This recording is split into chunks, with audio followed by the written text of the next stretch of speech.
I'm Alex Sharfin, and this is the Momentum Podcast, made for empire builders, game changers, trailblazers, shot takers, record breakers, world makers, and creators of all kinds. Those among us who can't turn it off and don't know why anyone would want to. We challenge complacency, destroy apathy, and we are obsessed with creating momentum so we can roll over bureaucracy and make our greatest contribution. Sure, we pay attention to their rules, but only so that we can bend them, break them, and rewrite them around our own will. We don't accept our destiny, we define it. We don't understand defeat because you only lose if you stop, and we don't know how.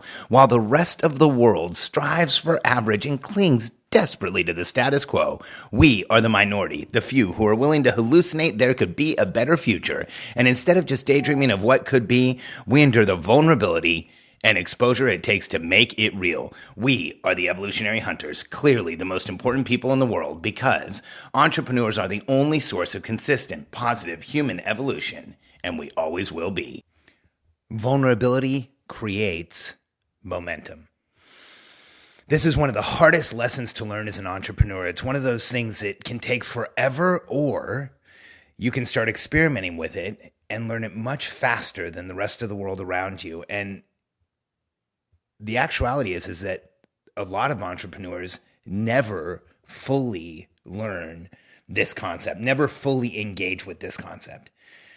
See, here's the challenge for us as entrepreneurs, as entrepreneurial personality types, as people who are doing our own thing, see the world a different way. The challenge is that we have always heard things like never let them see you sweat and fake it until you make it. And, all of this garbage that really amounts to lie and deny. And unfortunately, so much of what is taught in positive thinking or personal motivation includes some aspect of denial that stops us from admitting what's really going on. And when we are vulnerable, when we allow ourselves to be vulnerable, that's when we will find that we create the greatest momentum. It's just hard to connect this because feeling vulnerable is so precarious. It feels so dangerous. It feels like something that we want to get out of. In fact, we spend most of our lives trying to keep ourselves out of vulnerability, out of that feeling, out of feeling like we can get taken advantage of, out of feeling like we're exposed, out of feeling like everyone's looking at us. But I want you to understand something. The most vulnerable person in the room is always the entrepreneur in charge. So if you intend to run a company, if you intend to grow it, if you intend to build an empire, you must make peace with being vulnerable. I didn't say uncomfortable. See, uncomfortable is when we start doing things we shouldn't be doing. I said vulnerable. When we make peace with being exposed, when we make peace with people knowing more about us than we're used to, when we make peace with telling people what's really going on. I'll share with you, this was hard for me in my life. It still is. I would not ever say that I have mastered the art of vulnerability. There's times in my life where I still don't really say what's going on, and it's hard. Sometimes it happens in my marriage. Sometimes that happens with my daughters, and still sometimes it happens for me in business. And afterwards I'll think why did that happen? And it'll stop me. Because my intention is always to tell people what's really going on, to be able to get the help that I need to express what's happening for me in the moment, in reality, not to be, have two sets of books where there's what's happening and then what I share. My intention is to be as straightforward and as an open book as possible, because that's the easiest way to live your life and it's the fastest way to create momentum. As a consultant, I was one of those people who would ask the question that nobody else would. I would ask the uncomfortable but obvious question in the room that everyone else was thinking, but they wouldn't even say it out loud. And I would say it. Did that make me vulnerable? Absolutely. When I was pointing out the challenges, the issues, the stuff that nobody else wanted to talk about, they didn't want to get shot as the messenger, that put me in a place of vulnerability. But when I did that, the more I did that in front of the right people, the more of the bigger meetings I was included in, the more responsibilities my company was given, the more we were asked to do. Because everybody knew I was the one who would ask the uncomfortable question. In business, so many times vulnerability has changed things for me. It wasn't until I was in my mid-30s that I finally told somebody that I worked with that I had dyslexia. I had a friend who I'd worked with for a long time, and we were driving to an appointment. It was my early 30s.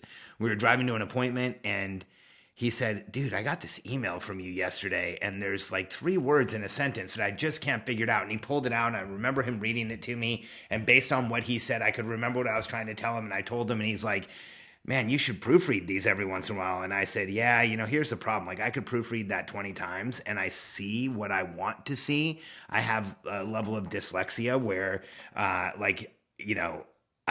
don't really do great at proofreading. Like, I have a really hard time proofreading. If I've written it, I will see what I think is there, not what's really there. I could read it 20 times and it's going to look the same. And I remember thinking, man, did I just over-explain that? Did I say too much? And he's like, for a guy with dyslexia, you do a lot better than my brother. And that was the first time I'd ever told someone. And I remember in that moment, right before I said it, I had gotten like a little emotional. I felt like he was insulting me a little. And I was like, forget it. I'm just going to say it. And as I was saying it, I felt so exposed. That's why I over-explained it. That's why I talked too much. I was like, oh my gosh, he's going to find out I have dyslexia. He's not going to even want me working with him anymore. And it was like no thing at all. And from that point forward, I just started letting people know. And it didn't really matter anymore. People didn't care. They were like, okay. And that changed how I reacted in business. I approach things now with a level of transparency that I never would have before, but I get so much more out of the relationships I'm in, so much more from the people who I work with. I let them know exactly what's going on, where I feel uncomfortable, what's not working for me, and they have an opportunity to help fix it, even when it's really uncomfortable for me to share it, even when I'm overwhelmed, even when I'm feeling like it's going to make me feel more vulnerable. I continue to lean in. And again, I'm not perfect at this. One of the most crucial times for vulnerability is as a parent. I now have an 8 and a 10-year-old daughter. And, Katie and I have chosen to homeschool them and to live a radically alternative lifestyle. Our family doesn't look like most families. We don't get up and, put the kids on a bus. They're with us all day. They have their rooms in the house. We have our rooms in the house. Thankfully, we have a pretty large house. And we have tutors coming in and out of the house and activities for them. And we have help that comes here. And there are some times where you have an 8 and a 10-year-old and things aren't working out. And as a parent, you just want to solve it and make it better. But there's been times where we've had to sit down, Katie and I, with the kids in a place of vulnerability and said, okay, girls, here's what's going on. And, we realize that we're together a lot and we realize that we're kind of on top of each other. But your mom and I have noticed that there's been a lot of conflict between the two of you, and we don't know what to do. We don't have any more moves. You have to tell us what we need to do.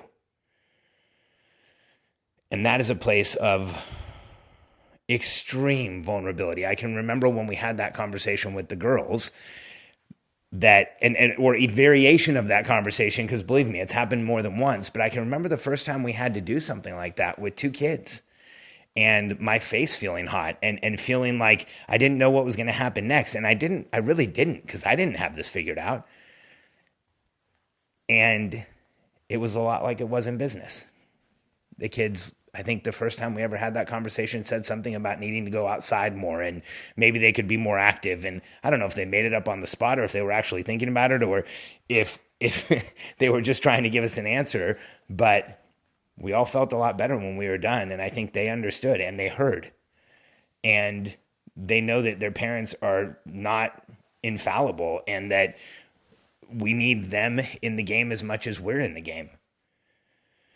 And it's one of the hardest ways to parent when you do it transparently and let your kids know what's really going on, because in the moment, it always feels precarious. But then right afterwards, you wonder what you were thinking over and over and over again.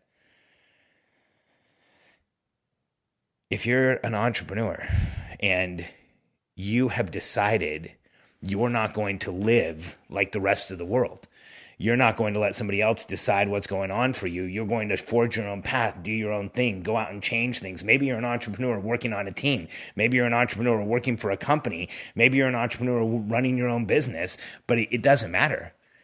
if you've decided you're going to do your own thing and make things happen for yourself and make a massive contribution and do things your way, then vulnerability is the only way to go.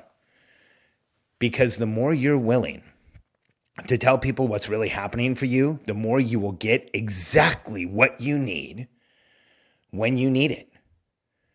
And the more you're willing to share what you really want, the more likelihood you'll actually have that show up in your life.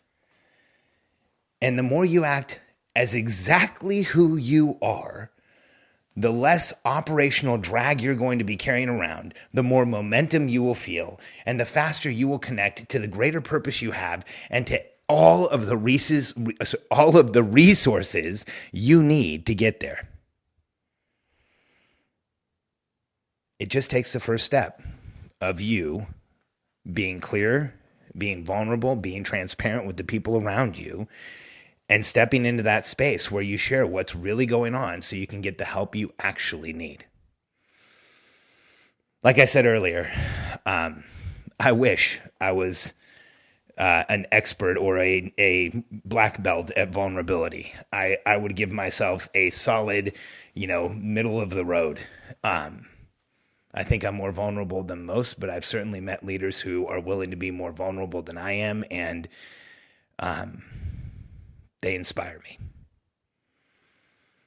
And for anyone who's trying to create momentum, for anyone who's trying to move forward, to forge a new path, to do what you and I do as entrepreneurs, this is one of those shortcuts where when we are willing to be vulnerable and tell people what's really going on for us, it's amazing how quickly what we need shows up.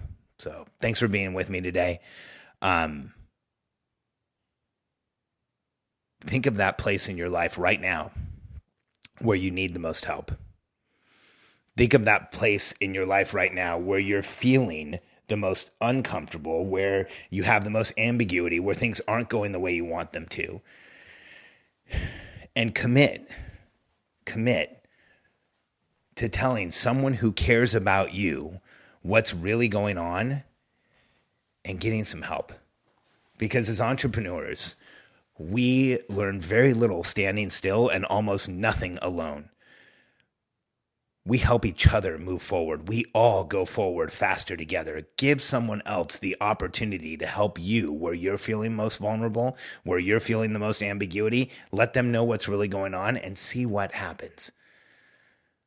Because when we do this as entrepreneurs, when we are proactively transparent, when we let people know what's really going on, when we tell people what we really want, we become the magnet for all of the things we need. Every resource, every person we need will be there.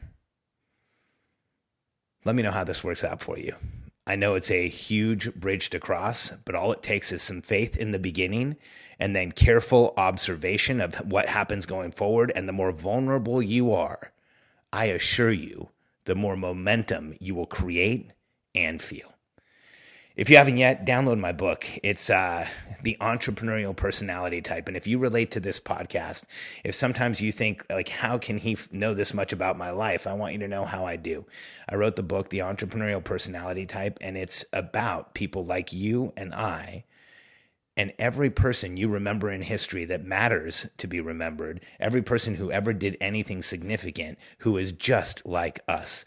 And the entrepreneurial personality type is my manifesto about who we are, who we've been throughout history, and why we are the most important people in the world. Go to freemomentumbook.com to download a copy, freemomentumbook.com. It's actually optimized for mobile, so you can download it, read it on your phone, finish it in about 45 minutes. And if you've related to these podcasts, that book may tell you more about yourself than anyone ever has.